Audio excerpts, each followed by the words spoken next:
पे अपने आप को खड़ा करूं। मुझ में ये सोच खत्म हो गई है कि मैं मजदूर हूं और इस मुल्क के अंदर जो जुल्म हो रहा है वो मेरी लिसान जुबान मेरी कौमियत की बुनियाद पर नहीं बल्कि मेरे मजदूर होने की बुनियाद पर मेरे पे जुल्म होता है। जब आपके साथ ये जुल्म आपकी तबकाती शनाख्त की बुनियाद पर आप पर है तो आपको अपनी इसी शनाख्त की बुनियाद के ऊपर खड़ा होना है। फैक्ट्री कारखानों में जो आप पे जुल्म है वो आपका जुबान आपकी मजहब का नहीं पूछते।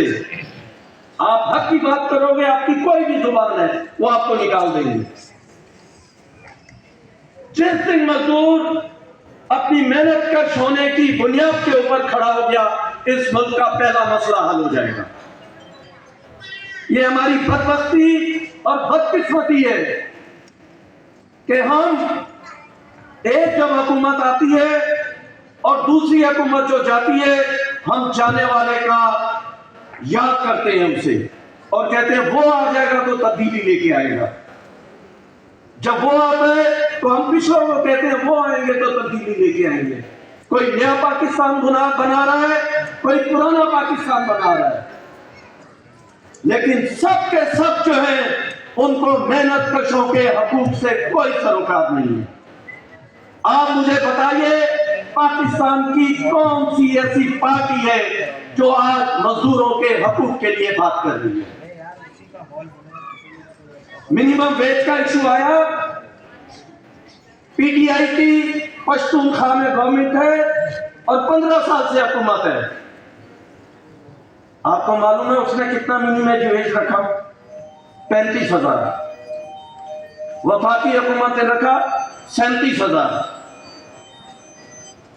तो हम कहते हैं कम से कम 50,000 रुपया होना चाहिए। पूरी दुनिया में अब ये कहा जा रहा है लिविंग वेज मिलना चाहिए। लिविंग वेज का मतलब 70,000 रुपया है और उसके साथ सोशल सिक्योरिटी आपको मिलनी चाहिए। तो खुदा के लिए आप इन सियासी पार्टियों को जो आपके लिए नहीं खड़ा होना चाहती आप उनके लिए जान देने और जान लेने पे क्यों तैयार हैं? आप अपने कातिलों से और आपको जो जंजीरों में बांध रहे हैं उनसे क्यों मोहब्बत करते हैं? इस मोहब्बत से निकलना पड़ेगा। आज बिजली की जो कीमतें हैं, गैस की जो कीमत है, आटे की जो कीमत है, दाल की जो कीमत है, आपको 37,000 रुपया मिल भी जाए तो आप गुजारा नहीं कर सकते। आप घर में एक बकरी भी पालते हैं ना तो उस पर भी जो है आप जो खर्चा करते हैं 500 रुपया रोज का चाहिए।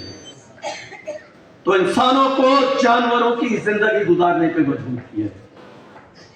आज हम इस प्लेटफॉर्म से कहना चाहते हैं कि जुनैदी साहब हमारे साथ बैठे हुए हैं, ये हमारे दामे धर्मे सुखने ये जद्दोजहद का हिस्सा है। हम इनको तकलीफ पहुंचाते हैं लेकिन यहाँ इनकी हुकूमत है। तीनों सूबों में मिनिमम वेज का ऐलान हो गया है। वफाकी हुकूमत ने मिनिमम वेज का ऐलान कर दिया है। सिंध में अभी तक मिनिमम वेज का ऐलान नहीं हुआ। यहाँ का सेक्रेटरी सामने नोटिफिकेशन पे साइन करना था, उसको छोड़ के ILO की मीटिंग अटेंड करने वो जिनेवा चला गया। ये इनकी बर्बरियत और इनकी दिमाग जो है।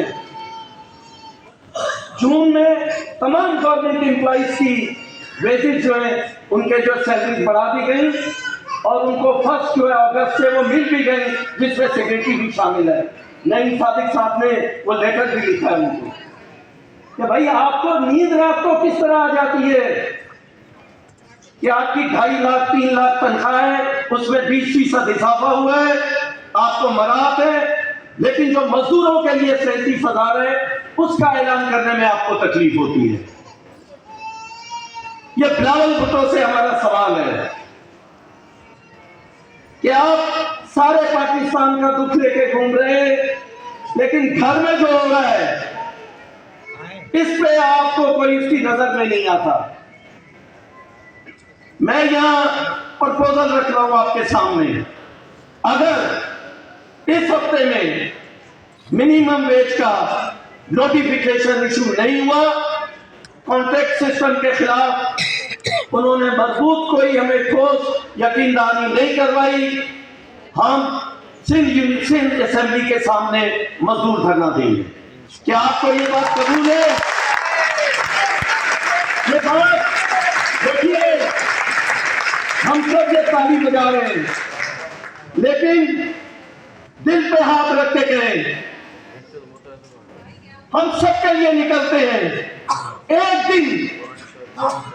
दिन हम अपने लिए, अपने घरों के लिए, अपने चूल्हे जलाने के लिए, अपने बच्चों के लिए एक दिन हम निकलेंगे और असेंबली में बैठे लोगों को कहे कि हमें जिंदा रहने का हक दिया जाए। ये हमारी तकलीफ है, ये नहीं करेंगे, ये लाकानूनियत है। लाकानूनियत में जब ये कानून बन जाए तो फिर मुजाहिमत फर्ज बन जाती है। ये मुजाहिमत करनी है। ये शहर मजदूरों की मां था, मजदूरों के बगैर या पत्ता भी नहीं हिलता था। या तहरीकें चली, ये तहरीकें भुट्टो को लेके आई, इस तहरीक ने अयूब खान की आमरीत को खत्म किया, इस तहरीक ने ज़ियाउल की आमरीत को खत्म किया, इस मुल्क, इस शहर की तहरीक ने जनरल मुशर्रफ की आमरीत को खत्म किया। ये शहर मेहनत कशों का शहर था, आज निजाम जुबान की बुनियाद पे तकसीम हो गया है।